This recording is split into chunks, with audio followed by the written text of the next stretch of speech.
Hello YouTube, Historical Doug here. Welcome to the second in a series of videos entitled 10 People You've Heard of But Don't Know Why. If you're interested in the idea behind the series, check out the first video in the series here, also linked at the end, and also be sure to subscribe as I have at least 10 videos planned at this point covering over 100 historical figures. The idea is simply that there are historical figures we've heard of but cannot provide much detail on why we've heard of them. This video covers the second batch of 10 such figures.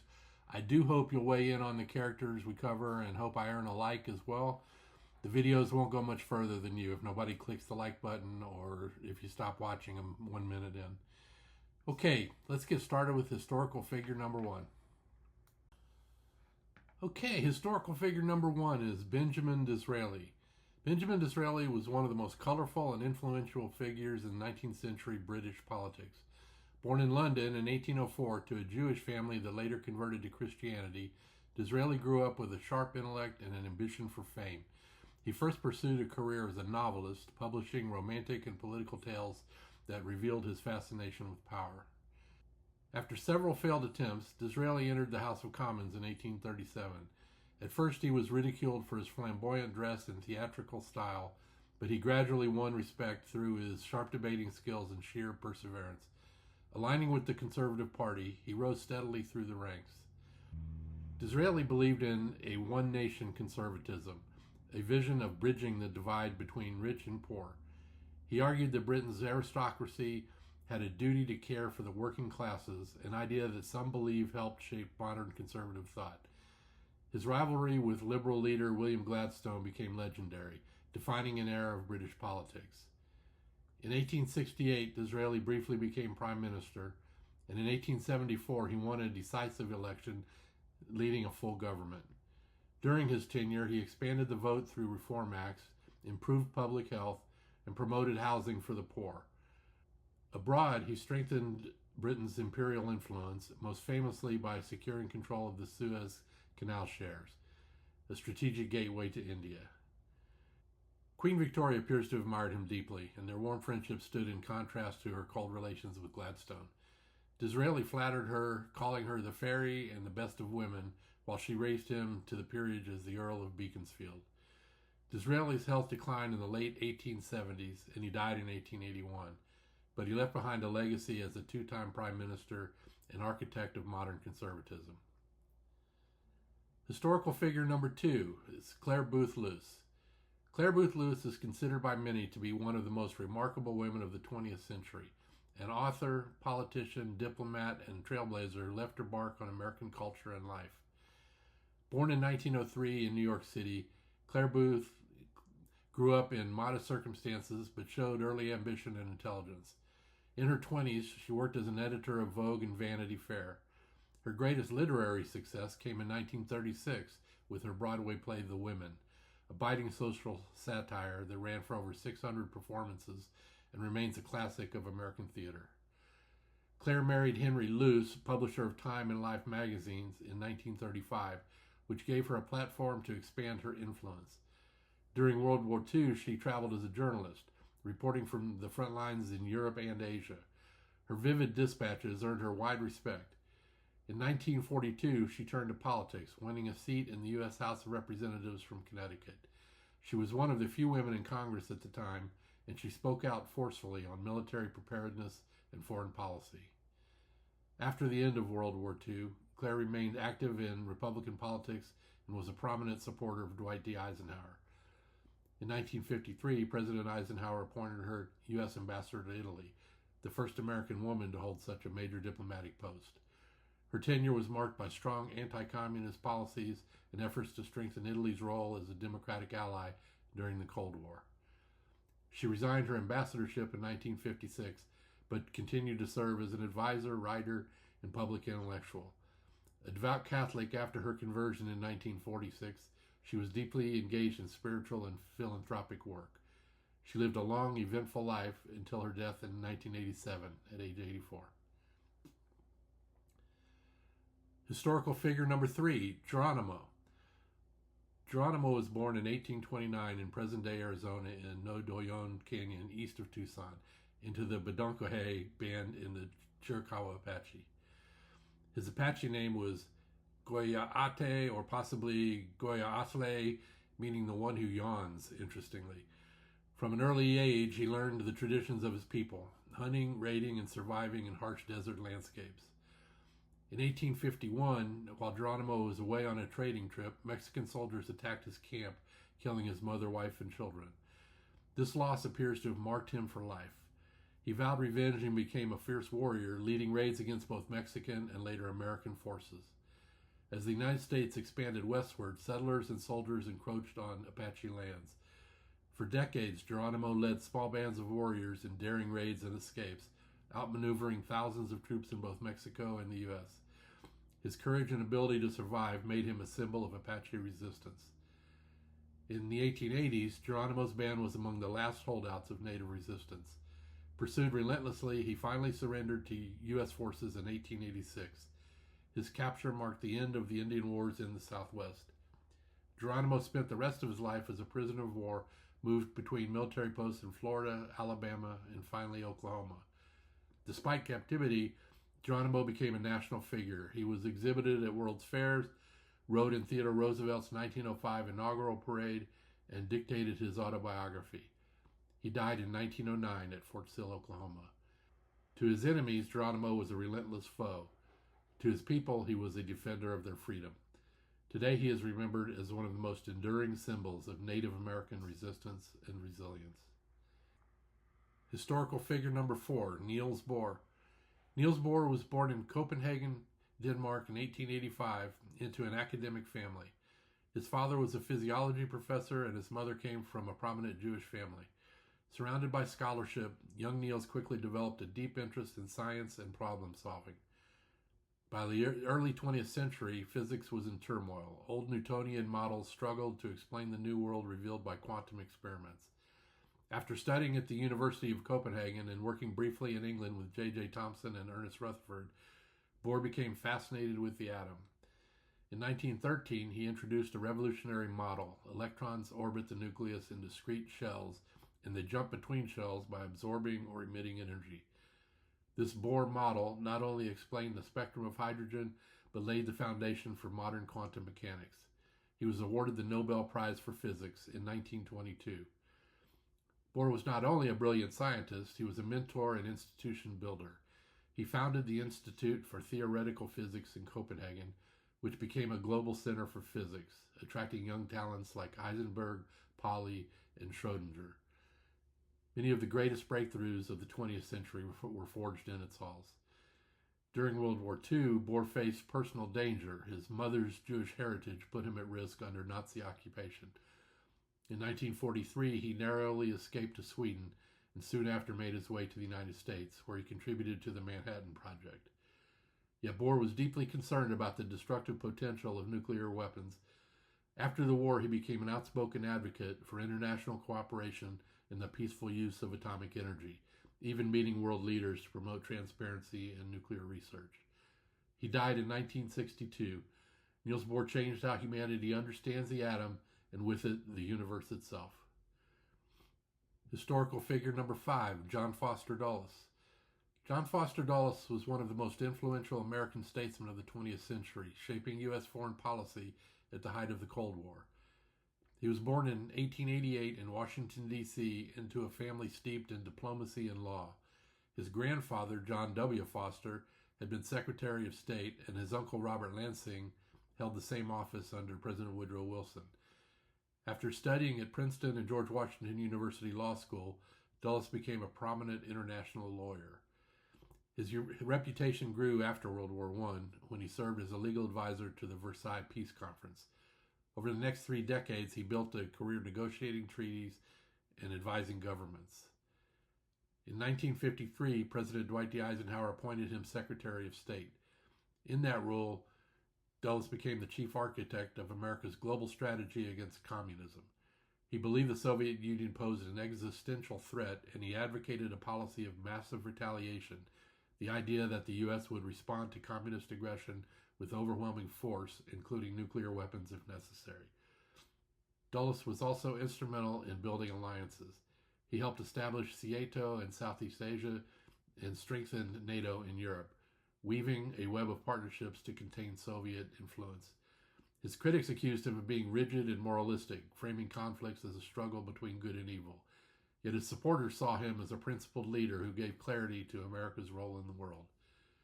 Despite his stern public image, Dulles was known privately for his discipline and religious conviction. He died of cancer in 1959 at the age of 71, still serving as Secretary of State.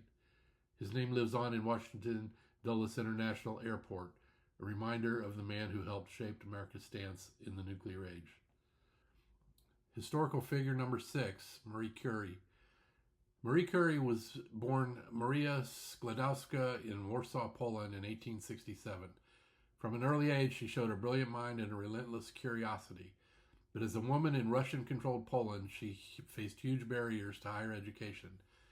Determined to learn, she joined an underground flying university where young Poles studied science in secret. In the 1890s, she moved to Paris to study at the Sorbonne, adopting the name Marie. There she earned degrees in physics and mathematics, one of the few women in her field. It was in Paris that she met fellow scientist Pierre Curie, who became her husband and lifelong collaborator. Together, the Curies embarked on groundbreaking research into radioactivity, a term Marie herself coined. The work led to the discovery of 2 new elements, polonium, named after her beloved homeland, and radium, which became central to early cancer treatments. In 1903, Marie and Pierre shared the Nobel Prize in Physics with Henri Becquerel. Tragedy struck in 1906 when Pierre was killed in an accident. Marie pressed on, becoming the first woman professor at the Sorbonne. In 1911, she won a second Nobel Prize, this time in chemistry, for her work on radium and polonium. She remains the only person in history to win Nobel Prizes in 2 different sciences. During World War I, Curie equipped ambulances with X-ray machines and personally drove them to the front, helping to save countless lives. Despite her fame, she lived modestly, dedicating herself to science and education. Her relentless work with radioactive materials, often without proper protection, eventually took a toll on her health. Marie Curie died in 1934 from aplastic anemia caused by radiation exposure. Historical figure number 7, Maximilien Robespierre, commonly known as Robespierre. Maximilien Robespierre was born in 1758 in Arras, France. A brilliant student, he earned a law degree in Paris and appears to have gained a reputation for his sharp mind and incorruptible character. Influenced by Enlightenment ideals, he embraced Rousseau's vision of virtue, equality, and the sovereignty of the people. When the French Revolution erupted in 1789, Robespierre was elected to the Estates General and became a voice for the common people. He argued passionately against privilege and in favor of universal male suffrage. Known as the Incorruptible, he built his reputation on moral integrity and devotion to the revolutionary cause.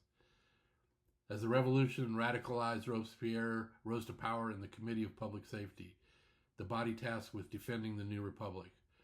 Under his leadership, France mobilized against foreign invasion and internal rebellion. But Robespierre believed that terror was necessary to preserve liberty, declaring, "Terror is nothing more than prompt, severe, inflexible justice." The Reign of Terror saw thousands executed by the guillotine, nobles, clergy, and even former allies. In 1794, Robespierre stood at the height of power, but also increasingly isolated. His rigid moralism and reliance on executions alienated many in the convention.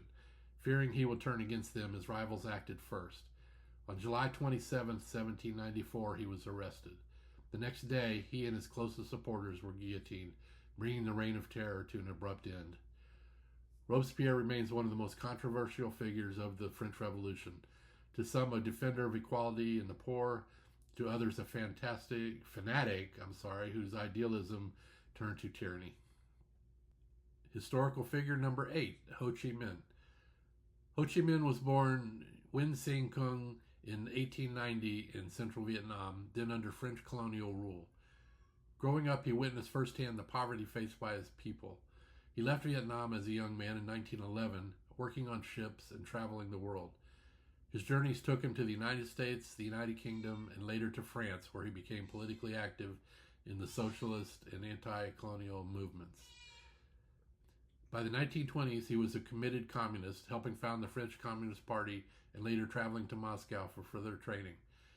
Taking the revolutionary name Ho Chi Minh, meaning he who enlightens, he dedicated his life to liberating Vietnam. In 1930, he helped establish the Indo-Chinese Communist Party, laying the foundation for organized resistance against French colonialism.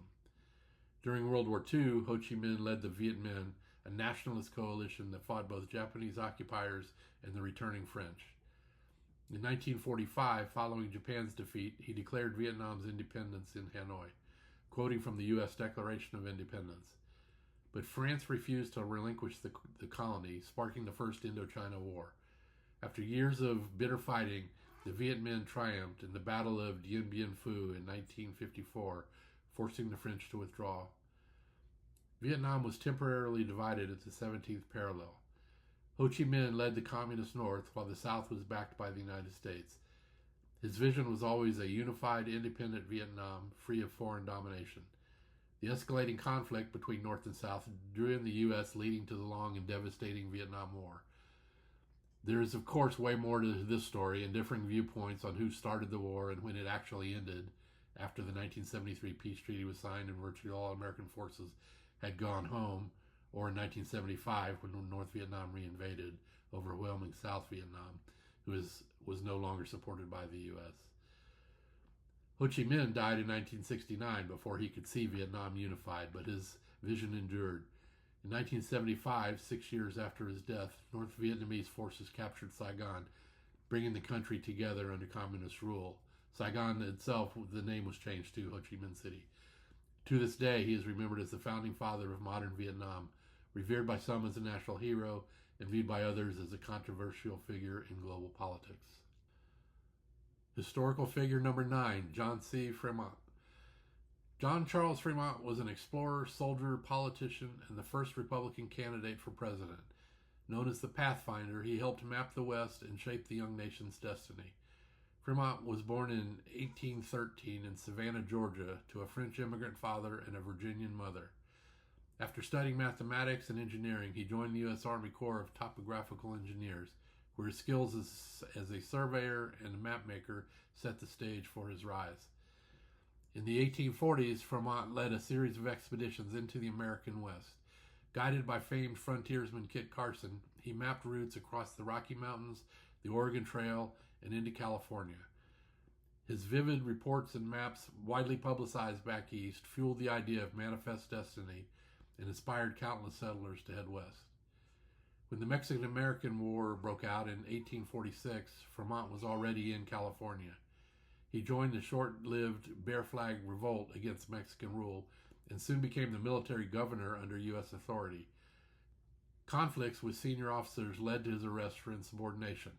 Though later pardoned, his reputation for boldness and defiance remained. Fremont entered politics and in 1856 became the first presidential candidate of the newly formed Republican Party, running on an anti-slavery platform. Though he lost to Democrat James Buchanan, his campaign helped solidify the Republican Party as a national force. When the Civil War began, Fremont was appointed a Union general. In Missouri, he declared enslaved people free months before Lincoln's Emancipation Proclamation, but his order was controversial and quickly rescinded, and his military career faded. After the war, Fremont's fortunes declined. He invested in railroads and lost much of his wealth, but his achievement as an explorer endured. His maps, reports, and expeditions opened the West to settlers, and his nickname, the Pathfinder, remains a symbol of America's expansion. Historical figure number 10, John Maynard Keynes. John Maynard Keynes, born in 1883 in Cambridge, England, was one of the most influential economists of the 20th century. Raised in an intellectual household, his father was a lecturer in economics and his mother a pioneering social reformer. Keynes quickly developed a love for ideas. He studied at Eton and then Cambridge, excelling in mathematics and philosophy before turning to economics. After university, Keynes worked in the India office and later joined the Treasury during World War I. He gained international recognition at the Versailles Peace Conference, where he argued against punishing Germany with harsh reparations, predicting economic chaos if the Allies pressed too hard. His warnings proved prophetic. In the interwar years, Keynes became not only an academic, but also public intellectual, writing on economics, philosophy, and even probability theory. During World War II, he returned to government service, helping to design the post-war economic order, including the creation of the International Monetary Fund and the World Bank. Keynes is best remembered for revolutionizing economics during the Great Depression. At the time, conventional wisdom suggested that economies naturally corrected themselves and that government should do little to intervene. Keynes disagreed.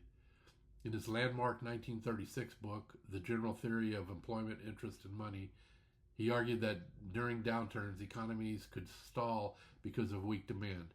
In such times, private investment and consumption might not be enough to restore growth. His solution was governments should step in, borrowing and spending money to stimulate demand, create jobs, and restore confidence. In other words, public spending could prime the pump of the economy. Once recovery took hold, governments could scale back spending and balance budgets. This idea, now called Keynesian economics, reshaped economic policy across the world. We'll hear a different view from Milton Friedman in a future video. Keynes died in 1946, but his ideas lived on, guiding the policies of many nations for decades.